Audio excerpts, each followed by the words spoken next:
Naisilbi na kahapon ng National Bureau of Investigation, Davao City Police at Police Regional Office 11 ang warrant of arrest para sa religious group leader na si Apollo Kibuloy at 5 kasamahan nito dahil sa kasong child abuse.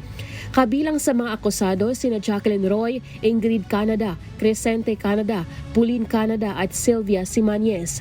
Nahuli rin kahapon si Barangay Captain Crescente Canada sa kanyang bahay sa Barangay Tamayong. Kusang sumuko naman sina Pauline Canada at Sylvia Simanes sa NBI office bandang alas 4 ng hapon. So we have arrested at least 3 accused. One is the Barangay Captain of Tamayong, and we have 2 ladies also arrested. And as of this time, we're processing all the requirements in court to post for a bail bond this afternoon. Presente ang abogado ng tatlo para magbayad ng piyansa. Kahapon, pansamantalang nakalabas na ang mga ito matapos magpiyansa ng 80,000 piso bawat isa. Pero tumanggi na ito magbigay ng impormasyon ukol sa kinaroroonan ng religious group leader.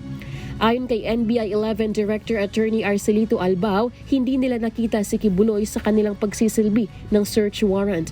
Blanco pa rin sila sa kinaroroonan nito at sa iba pang 3 akusado. During the service of search warrant, negative si Pastor Kibuloy. Sir, no info kung saan siya ngayon? We don't have any information as to his whereabouts as of this time. Pinuntahan nila ang mga lugar na posibleng pagtataguan ni Kibuloy, kabilang na riyan sa King Doom, sa kanyang Prayer Mountain sa Barangay Tamayong at sa Samal Island. Pero hanggang sa ngayon ay ongoing pa ang kanilang service of warrant. Ayon sa NBI, may 10 araw na palugit bago nila ibalik ang warrant of arrest sa korte.